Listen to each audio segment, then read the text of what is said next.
Yes, we are live. Welcome everyone. This is Yogi Speaks live session number 51. Those of you watching us live on Facebook, YouTube, or Instagram, you can post your questions on the comments, or you can also join our WhatsApp group. You will find the WhatsApp group link in the description. Thank you so much for all your questions. So let's begin. So first question for today from Lomas sir. What are the significance of rituals during religious ceremonies like wedding ceremonies, pujas, and other kriyas in Hinduism? Can we connect with the divine without the use of these rituals? Namaste all. Yeah, it's good. Rituals are having its own significance. Actually, there are fundamental rituals which are closely associated with our healthy way of living, and some blind rituals also there, but we have to verify everything. If there is a ritual which is not having a meaning which can make sense, we have to ignore it. But before we ignore, we have to make sure that the analysis was adequate. Like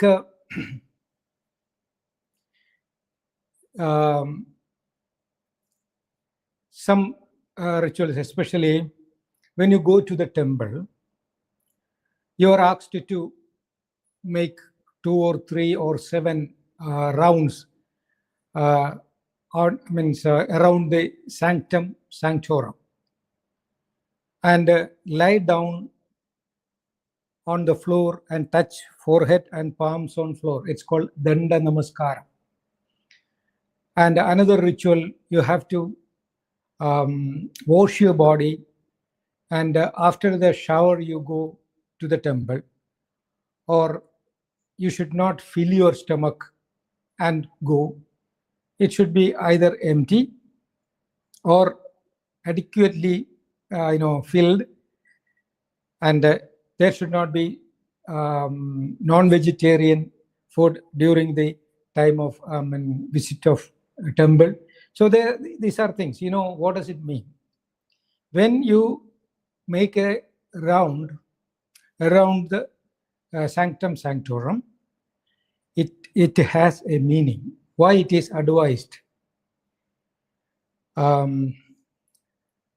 The idol, actually, it is prepared with different methods. Especially 2 methods are adopted to consecrate the idol. The sculpture will make an idol of God. It's called bimba.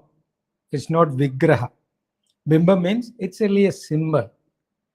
Then that bimbam, that idol, will be cleansed properly, and first it will be kept in under or in the what we can see like different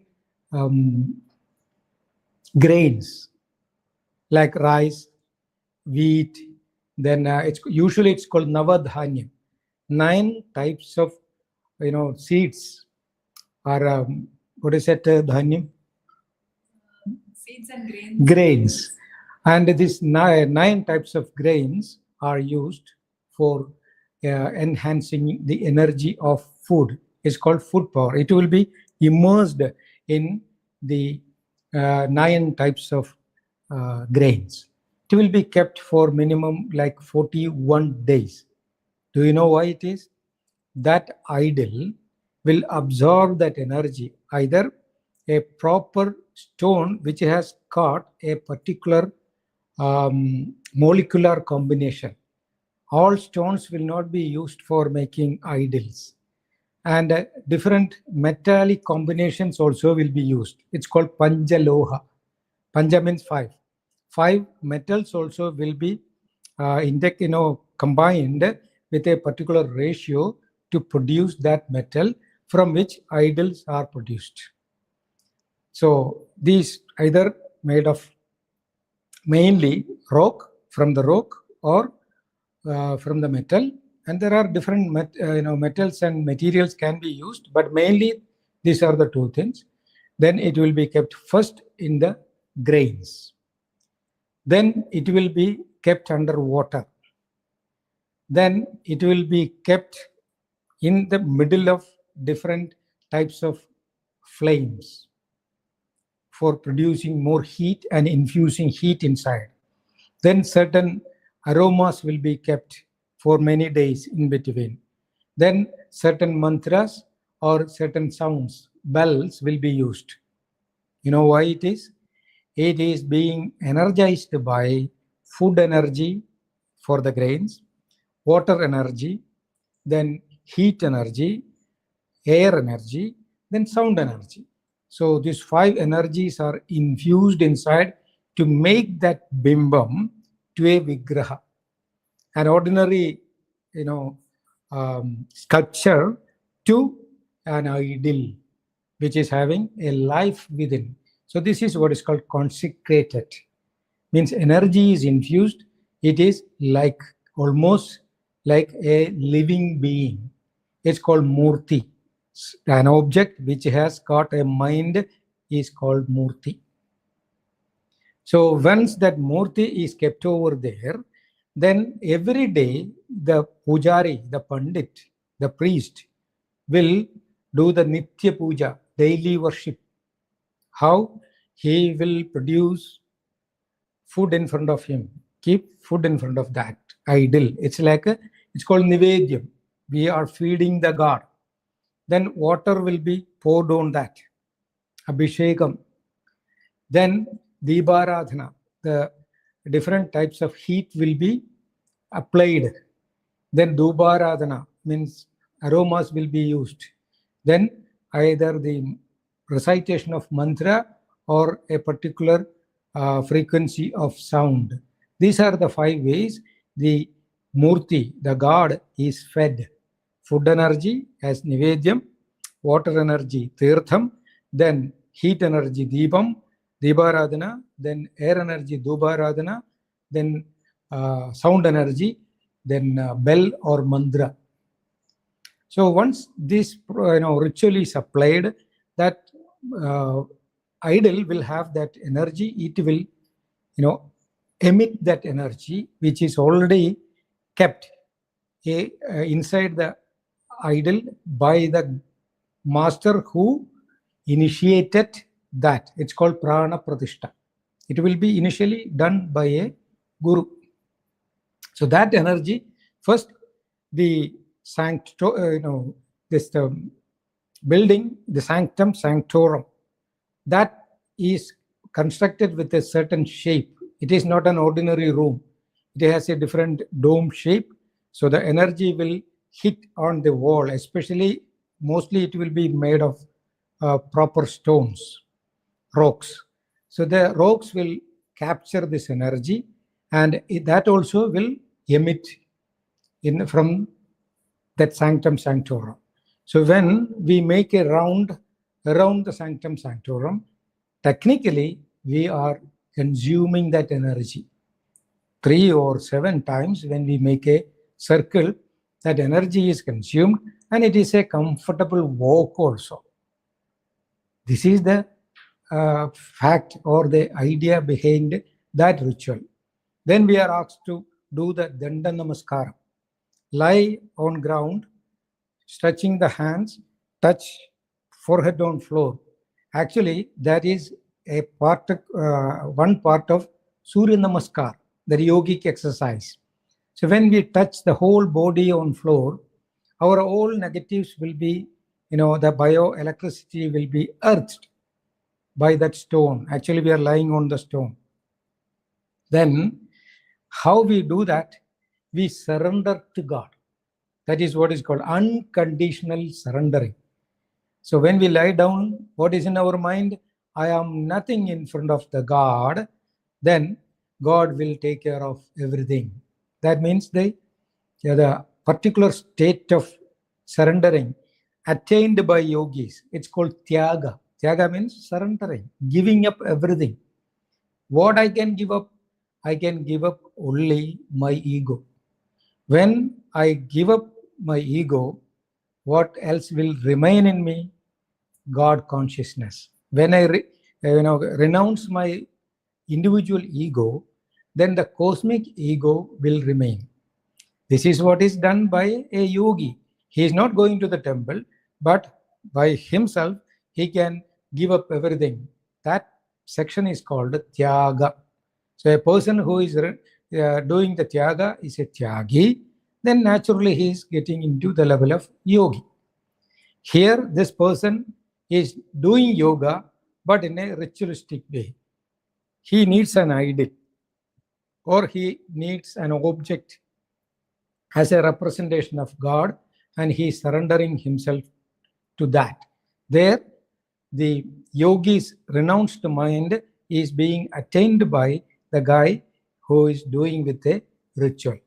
So these are the methods. The yogic ideas are introduced to the public through different ways, are called rituals. So we have to understand that essence behind it.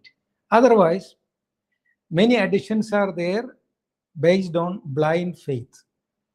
As you said, the rituals related to the marriage. Yes, we have to hold the hands of the groom and the bride. Why? With a certain mantras which are having the energy of this cosmic identity, saying that I am available, making myself available for you more than me, I take care of you. Then the other person will say the same, more than I am taking care of you. So when we renounce that I, then a common I will remain. That is what is called we. In medical term, it is usually said as I always bring illness and we bring wellness. This is the fundamental idea behind all these rituals of related to the marriage and all other functions. But same time, there are many blind faiths, many wrong rituals practiced in the name of rituals. There is a story usually narrated in ashrams. There was a pandit who used to do the puja in a very famous temple, ancient time. So he had a pet, a cat. So he used to take this cat wherever he goes. So in the temple also, this pujari, the pandit, used to take the cat. So cat doesn't know whether it is God or whatever it is. So it used to run here and there. So when these rituals are disturbed, one day what this guy did, he kept a basket with him, and during the time of the puja, he used to keep that cat under the basket. So it was covered with the basket. So every day he used to do that. So one day his pujari, the pandit's son, was advised to assist him. So he was also assisting.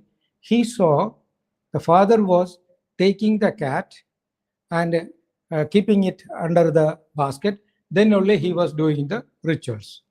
So the son was not very keen, so he blindly followed it. One day, father died.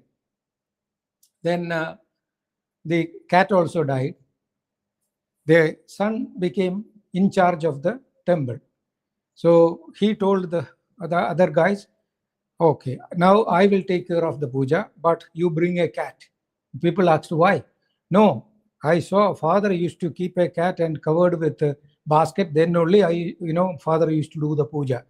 Then what happened?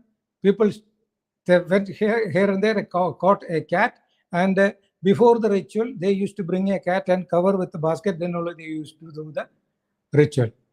After 2-3 generations, it became a ritual. Why? Okay, this is only a story, but majority of rituals are like this, which are not having a logical explanation. So these things you should understand. Otherwise, rituals are very significant in our daily life if it has a meaning which can make sense. Thank you, Guruji. So the next question from Binu sir: in the life journey, when one is traveling to his liking and resolving his dislike, how do he resolve any breakdowns in his journey to his liking? Yeah. Yes, we are going through pleasures and pains. There is no life which is having only one side. Like day and night, pleasure and pains are there. So what we have to do, we must have that inner balance. If I quote Bhagavad Gita, the core idea of Bhagavad Gita is Samashatraucha Mitraucha. Krishna was telling Arjuna, if you want to be successful and be beloved to the God, Krishna was saying, who is Krishna? It is only an introduction by the legend Vedavyasa. So it is saying that Samashatraucha Mitraucha means you should be able to handle Shatru and Mitra, means enemy and friend. Tadha, like that, Mana Abamana, praising or blaming. You have to take it equally. Shida Ushna, then cold and hot. Sukha Dukha, pleasure and pain. Samasanga Vivarjita, you should be able to handle equally. Tulya Ninda Studur Mauni, somebody is verbally abusing you, then some are praising you. Just learn to be silent or handle it properly, equally. Sandushto yena kenach, you have to find the harmony within, neither on right solar nor on lunar. You have to be in the central path. Anikeda Bhaktiman. If a person is there like that, devoted to his life and God, may Priyonara, he is the most beloved one for the nature or for the God. This is the actual conclusion of practical Vedanta narrated through Bhagavad Gita. How we can apply this one in our daily life? We may feel there are breakdowns. Yes, breakdowns. Down is leading to an upward position.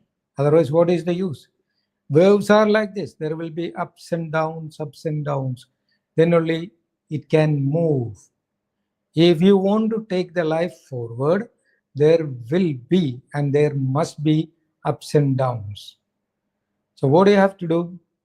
Learn to go with the ups and downs without any confusion.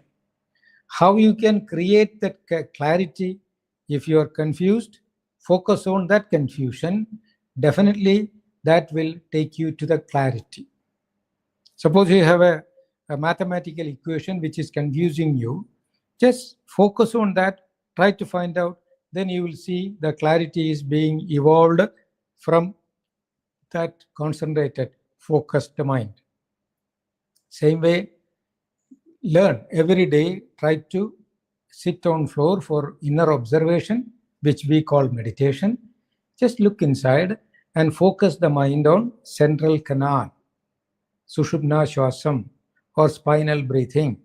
So irrespective of the influence of solar and lunar nerve, you can focus your mind on the central canal, which is called spinal cord. So there, learn that. Then slowly you will come to know, hey, a problem is there, you just focus. Definitely that problem will be slowly fading and a possibility will be evolved, is coming up. This is what again Bhagavad Gita. See the way it is codified.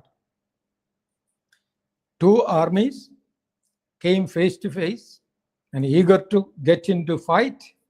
Then Arjuna, the real guy who was from the winning side, on whom that whole army was depending on, he said, I want to see who are there in front of me, eager to fight with me. So Krishna take the chariot and kept just in the middle of two armies. So he saw his enemies standing outside, his problems. Once he saw the problems he is going to face, he became nervous. This is what is happening, the despondency, Arjuna's despondency. He got confused. Then confusion put him into that nervousness. Then there what's happening? The dialogue between Arjuna and Krishna. So Arjuna started asking question, or he was showing his despondency and he was nervous. He declared that I am not going to fight. I cannot engage myself into this war. This is what everybody is facing, breakdown. There, when Krishna started talking, you can come to know the complete army is slowly fading away. All the setups of this Kurukshetra warfield, fades away, and two guys are evolving. Who? The seeker Arjuna and the Guru Krishna. Then we see everything. Initially, there will be a description of who are standing this side, who are standing this side, and all these things. Then, really, when he declared that I am not going to fight, Gandivam Samsade Hasta. Hey Krishna, my bow is slipping away from my hand. Then he was saying that I feel this burning everywhere and I am getting goosebumps. And he felt that the bow was slipped away from him and he just fell on the chariot. There, that was the breakdown of Arjuna. Then Krishna started telling him, slowly encouraging him, and that is the dialogue between Krishna and Arjuna. All this arrangement fades away, and when we read carefully, the dialogue between Arjuna and Krishna will be transforming into the reader and the writer, Guru. See, what a wonderful presentation. Then Arjuna's despondency is slowly leading to moksha sannyasa yoga. Means he is liberated from all these breakdowns. So his problem, slowly through the proper dialogue and proper interaction, that problem became a wonderful possibility, not only for winning the material war, then it was showing the higher state of freedom, spiritual freedom, moksha sannyasa. So it was explained. Then again, towards the end of that explanation, Krishna is saying that idile jnana makhyadam ukhyat gukhyadamam maya. Hey, reader, Vedavyasa Maharshi is telling to us, I have explained ukhyat gukhyadamam, the secret of the secrets. I explained to you. Then Master is saying, Vimrishyata dasheshena, you critically analyze me or my teachings. Critically analyze. What a wonderful freedom. If you want to critically analyze something, you have to be aware of that. You should be attentive. You have to be focused. Then, yadhechasi tadha kuru. Means, then you do whatever you feel right. Same way, now when we see the breakdown, it is a problem, but slowly, when we focus on that problem, you can see a cosmic murmur. If you look inside, that murmur is through your heart. The heart will start telling you how you can convert this problem into a possibility. How that pain can be converted into a gain. So this is what we should learn from inner observation. Technically speaking, meditate every day. Thank you, Guruji. So the next question from Vinita ma'am. Guruji, you had said that a yogi is one who lives consciously. What does that mean? Can you explain? Thanks. It is not a deliberate effort to be conscious. It should be a habit. It's like, now I have my voluntary muscles. If I want to fold my fingers, I can fold my fingers. If I want to raise my hand, I can raise my hand. These are all conscious and actions, voluntary functions. But my heart is beating, my lungs are beating, and glands are producing enzymes. So these things are involuntary functions. So being conscious is not a deliberate or an artificial effort. It should be involuntary. It should be natural. How you can make that process natural? Through daily practice. It will become a habit. You can see some people, when they speak, they will move their hand in a different way. Sometimes they will do something like this. If that person is not aware, after a few months and years, that hand movement will become a habit. Then it will be very difficult to stop it.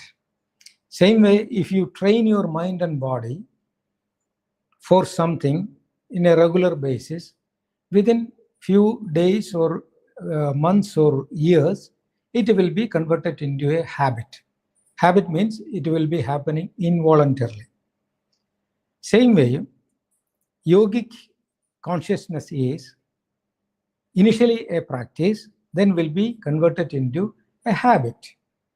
Just for example, our human beings are classified into 3 categories: yogis, bhogis, and rogis. Yogi means the guy who has got that union, yuj, that is yogi. Bhogi is always, sticking to bhaudika sukha, the material enjoyments or sensory pleasures. Then rogi is, like diseased person due to overindulgence of the senses. Okay, so yogi is controlled person or the guy who has got control over the senses. Bhogi is simply entangled into the sensory pleasures. Rogi is the diseased one, is he overindulged the senses and always putting himself into troubles. How a yogi is having this conscious life, I will explain you through an example. Suppose you take a mango and cut into 3 pieces. One piece you give to a yogi, one piece you give to a bhogi, one piece you give to a rogi. Or 3 people are there, you don't know who is a yogi, who is a bhogi, who is a rogi. But 3 are eating. When yogi eats, he is aware of the science or the fundamental molecular combination of that mango. If I see a piece of mango, the aroma will make my nose very comfortable. And when I taste it, the taste buds also will be enjoying it. So I enjoy the mango along with an awareness. Then in my mind, there will be a mango tree, which has got the leaves as solar panels. And the solar panels are absorbing sunlight, and it is absorbing air, water, fertilizer. It's like that 5 energies are being combined by the tree, and it is producing a mango. Then in course of time, that mango will be ripe, and it is producing that aroma and a wonderful taste. And when I taste it, yes, I entertain my sense organs. Then with full awareness that once it is taken inside, my saliva, first it will be mixed. Then second mixing is my digestive juices. When these 2 juices from the mouth and stomach work with the mango, then the mango molecules will be disintegrated. It is integrated by the tree and disintegrated by the body. Where there is a disintegration, there will be a liberation of energy science. So that disintegration will, cause the production of a particular production of energy, which will be converted into my life energy. So the mango is converting into Yogi Shiva. This is what's happening. So I am fully aware of that energy manifestation or the source, conversion, again, what is that? Consumption. When I do that, when I eat with that awareness, that is what is called a yogic life or yogic awareness. But the bhogi, another person, is just feeling, smelling it, oh, fantastic aroma, and he ate it, wonderful. So he was focused only on the taste. He is not bothered how it was made and how it is being processed. The past and future, bhogi is not bothered, and he is only into the sensory pleasures. That's all. Then what's happening to the yogi? He is carelessly he was putting, and he was thinking something else, or how can I get one more piece of mango, and he got chopped and he is in trouble. So yogi is that unconscious consumption, and he is struggling with that problem. So these are the conditions: yogic awareness, bhogic awareness, and yogi's awareness. So this is only a piece of mango, what I'm saying, talking about a food, but everything. Yogic awareness is always beyond the material combinations. From where the sun energy is produced. Yes, if you are aware, you can go beyond all these things. When you go beyond the manifested form of matter or manifested form of energy, which we call matter, go beyond Bhauma Mandalam, means matter, then you can go to Chandra Mandalam, subtle level, then moon dimension. Go beyond it, then you will go to Surya Mandalam, the dimension of sun. Then go beyond it, Brahma Mandalam, Brahmandam. So yogic awareness is beyond explanation, must be experienced. Thank you, Guruji. So that's the end for today. Thank you so much for all your questions. We'll be back again on Monday morning, 10:30 a.m. IST. Thank you so much. Namaste. Namaste.